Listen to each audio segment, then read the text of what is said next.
Welcome to All Things Policy, a daily podcast supported by Pragati, a flagship media initiative of the Takshashila Institution. We're a bunch of policy nerds based in Bengaluru, and we like to bring a fresh perspective to Indian affairs and an Indian perspective to global affairs. So grab a cup of coffee, sit back, and join us for today's chat. Hello everyone, and welcome to another episode of All Things Policy.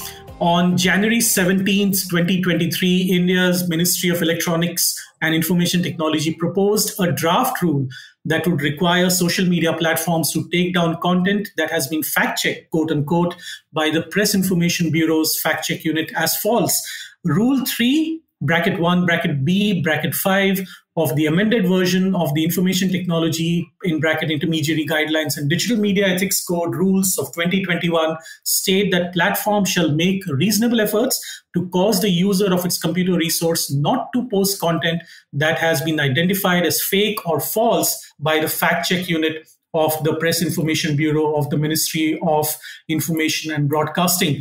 Essentially, what it does is that the recent addition to the draft will be focused on social media firms, which shall soon be subjected to other requirements under the IT rules, such as being subject to the decisions of a government-appointed grievance appellate committee, which will hear appeals from users whose content or accounts have been taken down, potentially forcing platforms to reinstate users who have fallen afoul of the platform's terms of service.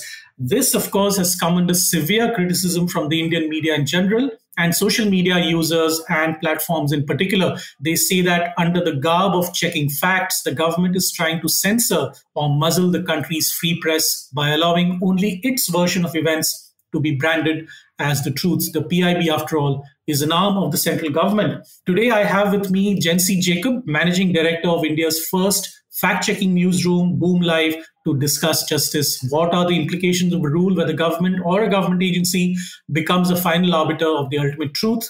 Will only their version, the official version that is, be regarded as the truth? Before setting up Boom Live, Jency worked with some of India's biggest news media brands, including Business Standard, Zee News, CNN, IBN, NDTV, and Doordarshan, which is, of course, India's official TV broadcaster. I have been trained by Jency and his team in fact-checking at a Google News certification program, so I'm quite fascinated by the work that he does with his team at his team of experts at Boom Live, including the redoubtable Karen Ribello. Jency, welcome to All Things Policy podcast. It's a pleasure to have you on the show. And likewise, Sachin, it's a pleasure to also be here with you. And thank you for inviting me to be a part of the show. Thank you once again. Let's come straight to the point. Several news outlets have criticized the move by MeitY to introduce a draft rule that makes the PIB the final arbiter of fact-checking. How problematic do you think this policy is? And in your experience and with your kind of expertise, what could be the short-term and long-term implications of such a policy? So, Sachin, very little is actually known about what does the government really have in mind, apart from some bit of it that we have read in the draft rules, which they have opened up for comments from the public. What do they really have in mind when they say that once the PIB fact-check unit calls something false, the platforms will have to take it down, and not just the platforms, but anyone who's publishing that information or that claim as a news story. Now, here's where the confusion is. Do they mean that these are posts or tweets that are going online on platforms, so the platforms will be asked to take down that? That is nothing new, right, Sachin? Because we do know that the government does ask platforms to take down content which is not right or which they feel is against national interest. But will this mean that suppose if Indian Express or The Scroll or the Times of India or NDTV writes a story based on some claim or maybe based on their own reporting, and the PIB fact-check unit comes out and says that it is false, till now, at best, what the publications had to use their own editorial judgment to see whether did they get the story wrong. If they did get the story wrong, then they had internal checks and balances to decide whether they want to either add an editor's note or they want to add the government's view into the story, or they feel that the story actually does not meet the editorial standards, so it should be taken down. Now, these are all the options and alternatives that the news publishers had till now. But what changes now? Does this new regulation mean that the public platforms will take down a story that has been published on their platform or has been distributed on their platform, does this also mean that all these publications will now have to take down the story just because PIB fact check has said that it is? Now, these are some of the clarifications that are yet needed. I am yet to see the government officials clarifying this.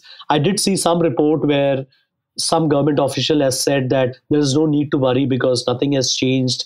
We were anyways asking the platforms to take down information which was false. And then they have said that PIB fact-checked over 1,000 pieces of information since 2019, and they will continue to do that. And the ambit of PIB fact-checking is only in the space of central government information, and nothing outside that, nothing which is private, will be fact-checked by them. But yet, this is problematic in multiple ways, as we are going to discuss, going forward. What are these problematic ways? Because I one of the things that keeps being bandied about is the word censor. And I wanted to understand from you, what does censorship exactly mean in this context? Because we know that the Freedom of Press Index, where India stands, I think, 140 now out of a total of 180 countries.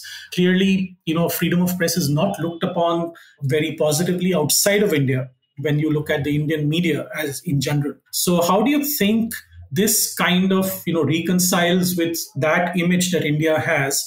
And also, what does the word censor mean here? Does it mean that the government will intervene and stop you from posting stories that are inimical or against what is called, quote unquote, against national interest? How will this whole thing play out? I know that there is little clarity right now, but as we go along, let's say, the government does decide to introduce this rule, then how will this whole thing play out, you think?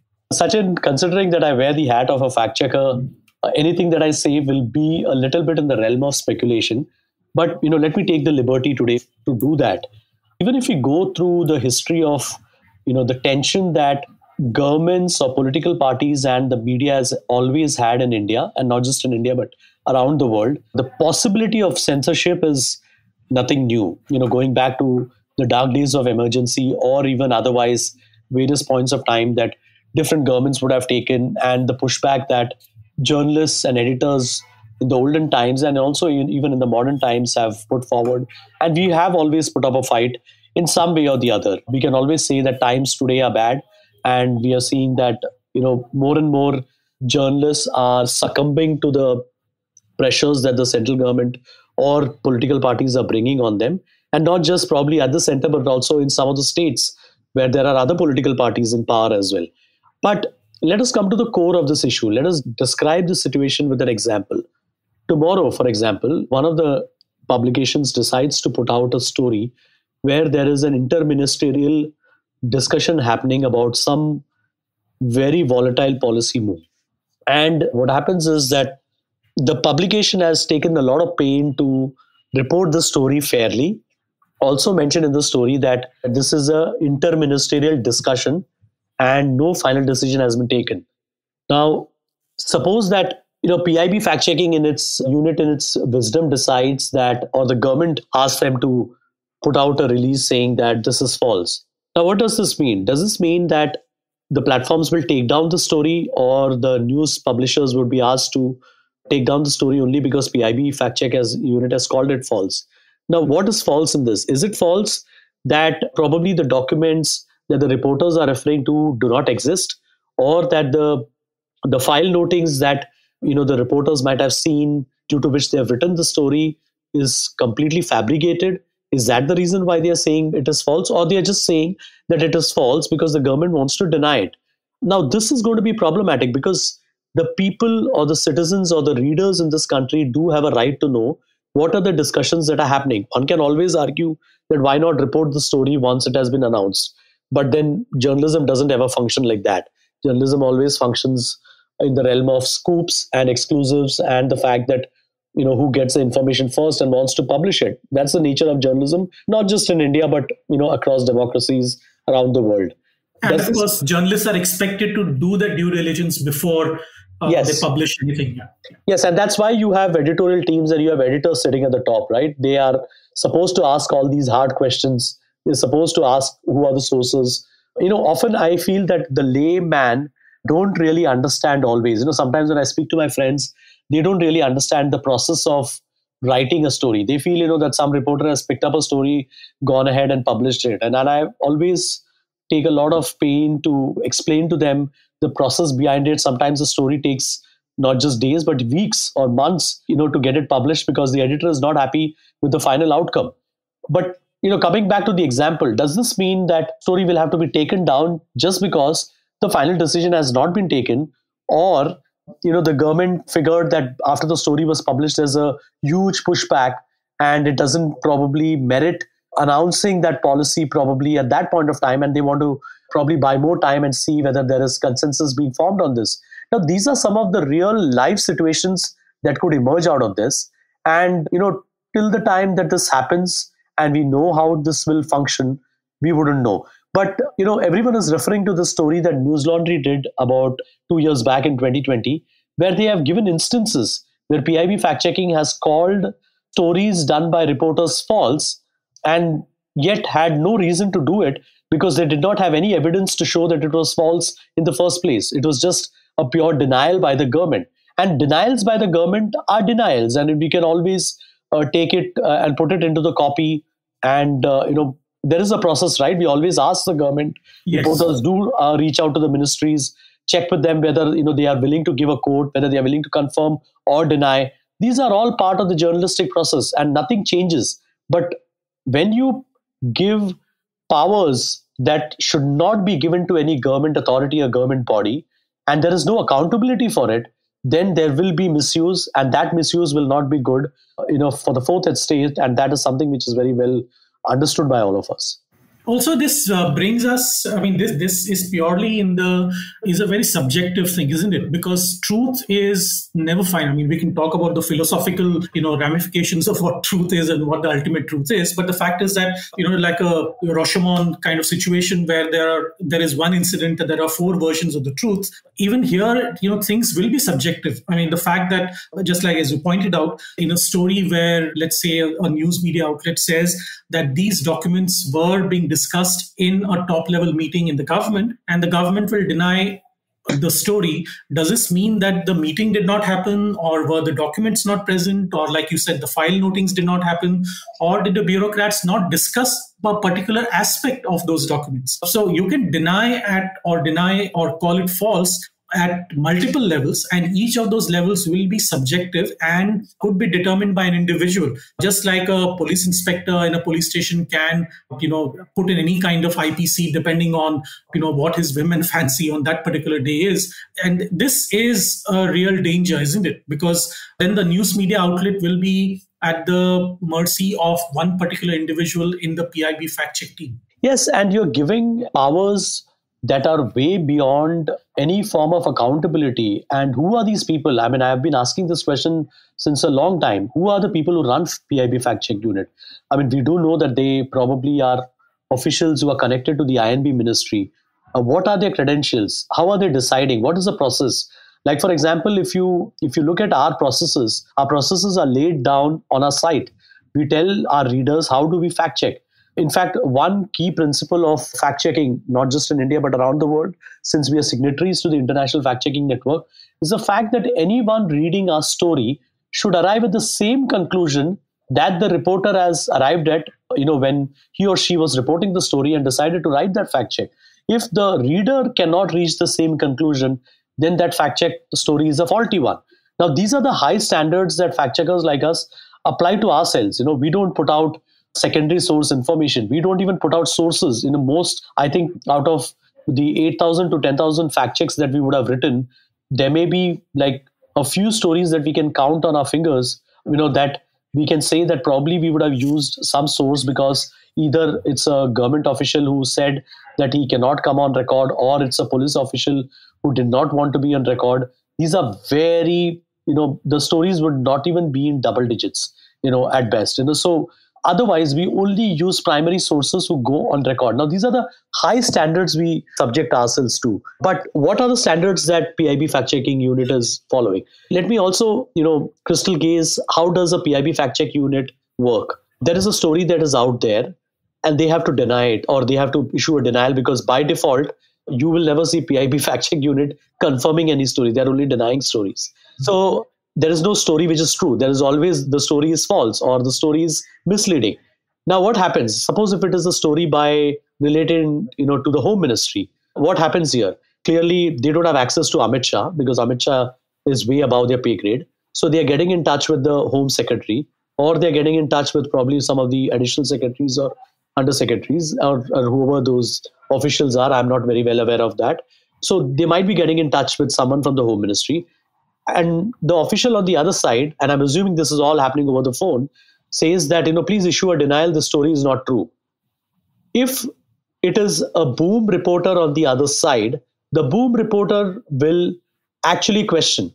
Or probably if it is an Indian Express's reporter or a Times of India's reporter or whoever it is, if any journalist, who calls himself or herself a journalist, will actually question back, saying that what is the basis that you're calling this false? Will a PIB fact-check unit official have the guts to do that? They will, at best, just take down the, whatever that statement is, and then they will go out and publish and say that this is false. Where is the filter? Where is the pushback?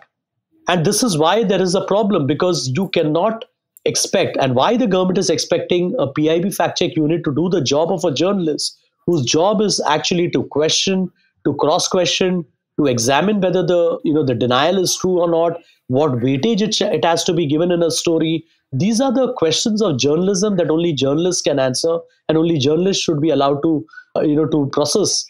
Leave it to the readers to decide whether the journalist has done a good job or not. Readers are very discerning. They understand you can no longer fool them by saying that some source has said something or the other. If the reader is a regular reader of the newspaper or any news article, they do understand what strength or what quality that story has. Please leave it to the reader, and the government should not be interfering in this. Also, like you pointed out, Jency, almost all media outlets have their own ways of due diligence gatekeeping. The editors are paid to do just that, isn't it? The pushback Yes. should also happen from the editors.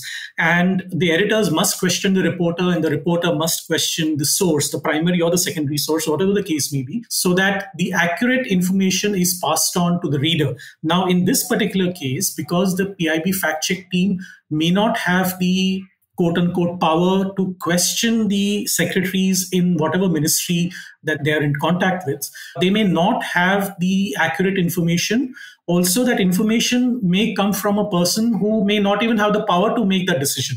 Because, Right. as you pointed out, the minister or the joint secretary or the secretary of the department may not be also be in touch with the PIB fact-checking team. So there are two problems here. One is that we don't know the structure of the PIB fact-check team, whether the fact-check team itself is run by an editor who was qualified to ask those questions. And two, we don't know whether those fact-checking team members are trained, just like you and I are trained in asking all those questions and asking the relevant and important questions in this case, isn't it? Yes, Sachin. And you know what? I have this very strong feeling that, considering the kind of work or the workload that the government is expecting PIB fact-check unit to take up, if you observe the wording there, they also say that any other agency authorized by the government, by the central government, which means that this is not going to be the sole job of PIB fact-check unit. They are in fact going to call out a tender, or maybe I think they have already done this, and they're going to ask organizations to apply for it, and it's going to be like a third party which may actually also become a part of this process. But even if it is a third party, for example, tomorrow if one of the newspapers decide that this is going to be their monetization target, and they set up another unit which is going to work with PIB fact check unit. There are so many business outfits that work within a news publication, right? So suppose if, even in the case that one of the newspapers decide to work with PIB fact check unit, my question still remains the same.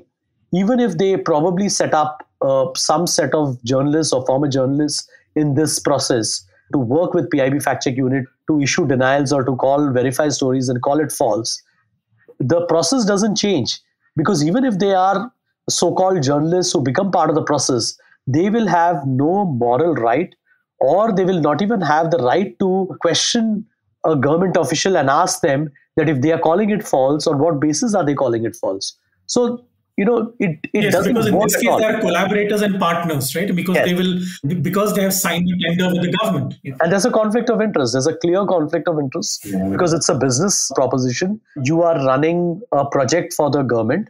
And, Sachin, what is so funny about this entire thing is that over the last few years, there are so many fact checkers around the world and journalists around the world who have asked me this question, that why do you guys have a PIB fact check unit? In fact, they're very intrigued and they're very worried that their own governments will take inspiration from the Indian government and start forming these kind of units within their press information bureaus, and they will call them fact checking units, thereby mainstreaming what is supposed to be only the job of journalists and credible journalists and journalists who are trained for this process. And this does not happen anywhere in the world.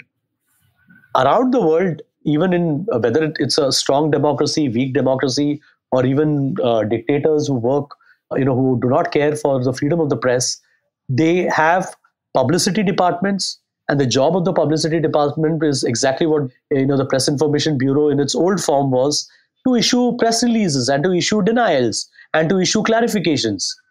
I'm not saying that there is nothing good out of that process. Obviously, there is a lot that can come out of it. Sometimes, we may not have the nuance that probably a press release might issue. And, some good bureaucrats may actually take the pain to explain why the policy needs to be seen in a particular manner, or why the news report has not captured the essence of what the government is thinking. These are all very valid ways of functioning or relationship that the media and the government should have with each other. But you cannot call it a fact-checking process, because the government cannot ask its own unit to fact-check itself, when the fact-checker is always going to be to call out all the stories that are critical of them. There is no fact-check that they ever say that it is true, and thereby defeating the process, and thereby not meeting any of the standards that fact-checkers actually meet. Yeah, in the olden days, I mean, I've been a journalist for nearly 3 decades now. In the olden days, we relied on the PIB team to tell us the latest information about a particular policy or about a particular bill that has been introduced in Parliament, or anything that the government wants to do with regards to any piece of law that is passed by Parliament. So clearly that role seems to have now changed, or rather expanded, into what is being called as a fact check. Yes, and there was no reason to do it. I just feel that just like Donald Trump called everything fake news in 2016 and made it difficult for mainstream media organizations to function, the government here also has decided to appropriate the term fact-checking, because that gives higher credibility, or probably they felt that no one takes the Press Information Bureau very seriously. So why not say that, we have a fact-checking unit, and we are going to verify and call out. Unfortunate part is, Sachin, except for a news laundry or probably one or two others, none of the mainstream media organizations have ever called out this process. They were waiting till now, and today, when they have actually come out with a draft law which will actually become mandatory for you to take down stories, that is when the Editors Guild and all of them have woken up to come out and put out a statement. Why didn't they do this in 2019 when the government decided to call its unit a fact-checking unit? They should have protested then. In fact, at Boom, we have always taken a very strong stand against this, and we do not quote the PIB fact-check unit's statements in our stories. The only reason being not because we feel that they are wrong all the time. No, of course not. Many times they come out with good clarifications also. But we have a problem with the government calling its own arm a fact-check unit. We have an issue with that. And except for one or two very rare occasions where we decided to use them, otherwise we actually ignore the statements they put out. In fact, we get in touch with ministries directly and we ask for statements from them. We ask officials to give out on record, or if they feel that they don't want to be on record, but at least confirm to us, or clarify the news item. We get in touch directly. Why didn't the mainstream media organizations call out the government's decision to call something a PIB fact-check unit? They should have done this long back. On that note, Jency will take a short break and we'll come back soon in about half a minute.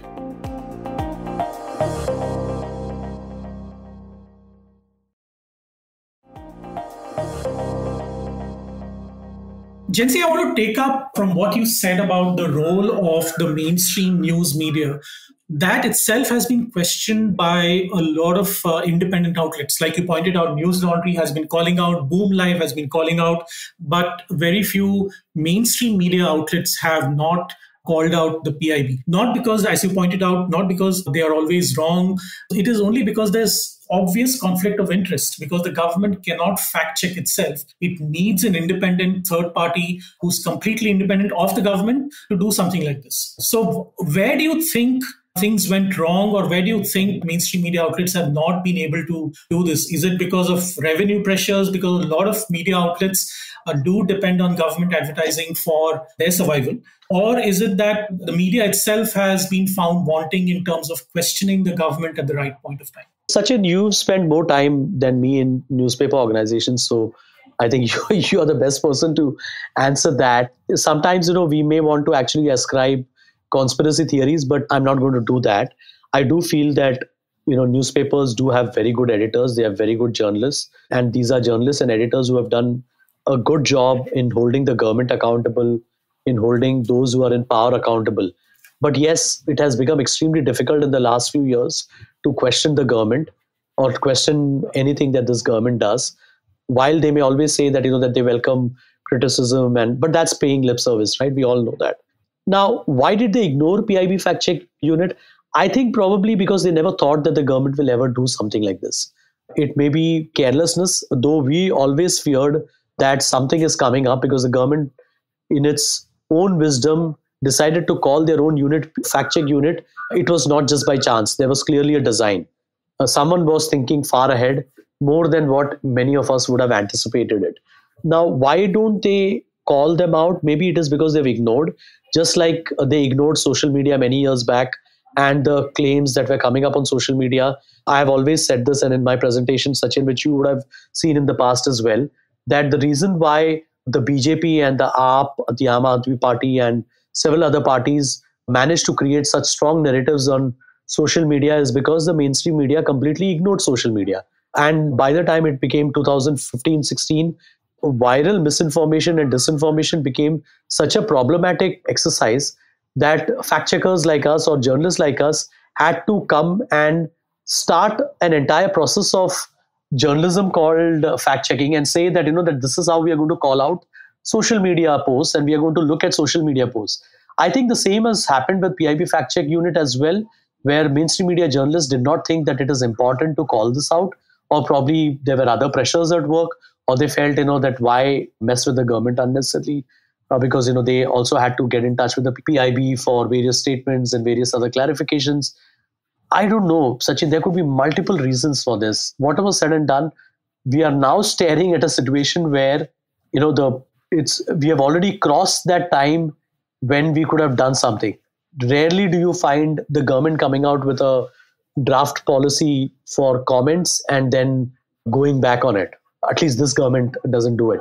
They have come out with this. They have really thought about it very well. Now, I just hope that they don't, take us backwards rather than taking us forward, because once you do something like this, there is no going back. And this does not get limited only to the central government, by the way. Tomorrow, state governments will say that the central government has a fact check unit. Why can't we have a fact check unit? And we all know that regional journalists face, a hell lot of more pressure than journalists, who work with mainstream media national units. Just imagine the kind of pressure they are going to come under. Also, this kind of policy will be independent of which party is in power, isn't it? Because this kind of is convenient for all political parties to take advantage of. So it is, if somebody tells me that it is the BJP which is trying to muzzle the press, but it could well be that Aam Aadmi Party, or if the Congress comes back to power, maybe even that, for those particular parties, these policies will be convenient to stop any kind of quote-unquote misinformation. And Sachin, that is not a maybe. That is going to happen, because no political party likes a completely free and independent press. Once some party has brought in some draconian regulation or a law, you will rarely find any party which follows them ever coming and saying, okay, this is problematic. Let us go back to status quo where it was earlier. And, we don't want this because, we want a completely free and independent press. They will behave as if, nothing has ever happened. Maybe, of course, they may water it down, or they may say that, okay, we are not going to go all out in enforcing this. but they will never take it out. It will always remain. And that is my fear, that why there is not, a more stronger push from the associations. Why are they not going to court over this? They should be challenging this, and this has to be challenged. And unless this is challenged, the government is not going to take journalists and media organizations seriously. You made an interesting point a little earlier, Jency, about the fact that even if the MeitY has clarified, or, because perhaps of the pushback has said that, these kind of fact check, quote unquote, fact checks will be will be relevant only to the decisions of the central government. But like you pointed out, what stops the state government from introducing a fact checking unit at the state level?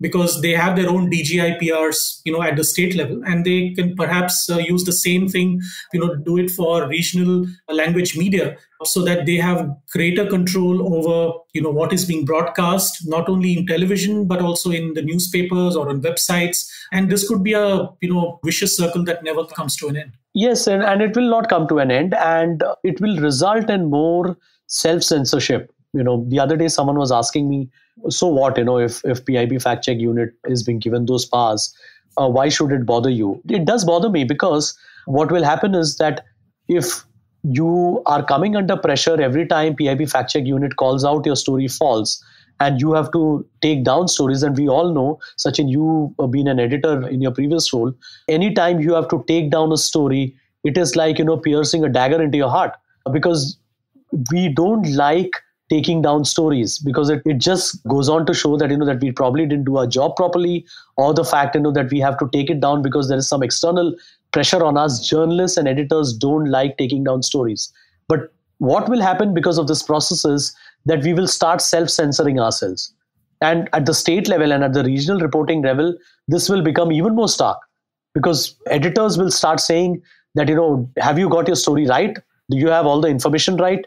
And even if you've got all the information right, is it actually required for us to write the story and publish the story? Because PIB fact check unit may call it false, and then you have to take it down because the government is going to call you, or the legal team will call up and say they take it down. Otherwise, there is a legal notice that will come, or we don't know what are the punitive powers that will come as a result of this if you do not follow what the government is asking you to do. In fact, that point, Sachin, is not very clear to me. I don't know whether you have seen it anywhere in the draft law. What happens if tomorrow, if a publication stands up to the government and says, your fact check unit has called it false, we do not agree, and we are not going to take the story down? What are the punitive powers that the PIB fact check unit or the government given itself that, that they would go after that organization? That is not very clear to me. And this is where self-censorship starts. And you don't need to declare an emergency. You can actually force journalists and editors to think twice before publishing any story. Yes. So from what I know, Jency, essentially what will happen is that they will follow the IT rules. And it would mean that it is mandatory for these platforms to remove or disallow content that has been identified as false by the unit. And if they don't do it, then there will be punitive action. So the content adjudged by the unit as fake will be, looked upon as proactively by the government as something that is, gone against national interest, and they can perhaps take action against it. Now, what that action is, like you said, is not very clear. But under the IT rules, I think you can take action against, those news outlets that have managed to stand up to the PIB fact check unit. But it brings me to a larger question of the freedom of the press itself, in the sense that we are a functional democracy. We have, full-fledged elections. We have free and fair elections. We have people participating in all processes of the government, right from, consulting, whenever there's a, draft law being introduced, it is always put up for consultation with the public. So clearly there is participation from the public at all levels. But in this particular case, it also requires perhaps, the news media to run a campaign, or like you said, even take it to the courts, so that the courts will intervene and, decide whether this is constitutional or not. It just strikes at the heart of the freedom of the press, doesn't it? It does. And I asked this question a few days back on a TV show as well. All the various associations, whether it's the print associations or the newly formed digital associations, at least, since I'm part of DigiPub, I do know that DigiPub was not consulted. So at least that I can confidently say. But what about the other associations, some of the really powerful associations where the government is actually interacting with them on various other topics? I really want to hear from them. Were they consulted? Were they told that some power like this is going to be given to PIB fact check unit? If they were told, what was their reaction? Did they oppose it on record? Did they say that this is not right and this is not good? These are answers that are required. In fact, none of them have really come out in the open except for the Editors Guild, which has issued a statement. I haven't seen any of the larger mainstream media and news publication associations or their digital associations coming out strongly against this. Why have they not done that? In fact, some provisions of the IT rules have already been challenged by DigiPub and by some of the editors in court. And those cases are still sub judice. So, it's very difficult to understand what is this government up to. Your earlier iteration of the IT rules is already in the courts. The hearings are going on and it is sub judice right now and they haven't taken a decision. And then you come up with a new provision where you are giving even more greater powers than what has already been opposed. So it does show that either they don't care about whether journalists as stakeholders have to be consulted because it impacts us. You can say that, that if any information is out by a user on social media and if the government wants to take it down, that is none of your business. That is fine. I will dispute that, but still, I can grant that, that probably there are a lot of claims that are made which are actually patently false, and that has to be taken down if they are going to cause, any form of, disquiet in society. That is a different point altogether. But wherever it impacts us as journalists, as media, as the fourth estate, as a pillar of democracy, you have to consult us. And if you haven't consulted us, then what does it say about how seriously you take journalists and media organizations? A case in point is the defamation law that was supposed to be brought in by the Rajiv Gandhi government in the 1980s, where the entire media stood up against it and ensured that their interests are also protected, in the sense that the interests of free press are protected, so that there will be there was a lot of backlash at that time, I remember. But now I know that the Hindu has written an editorial on this, that the Press Information Bureau cannot be the final arbiter of fact checking. But I haven't read very strongly worded editorials from other news organizations. I don't know whether you've read, but I can't recall any. But I know for a fact that the Hindu wrote a very strong worded editorial on this. But I think that the debate will carry on, and the freedom of the press itself will be put under question. But I hope that there is greater debate on this. I hope there is a better and wider discourse on this particular topic. On that note, Jency, thank you very much for joining us. We're running out of time.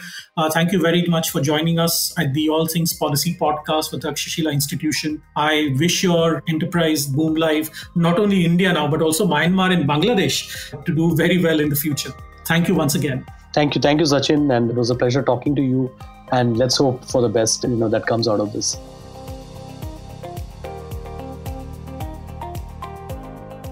If you liked our show, don't forget to check out other interesting podcasts on the IVM network.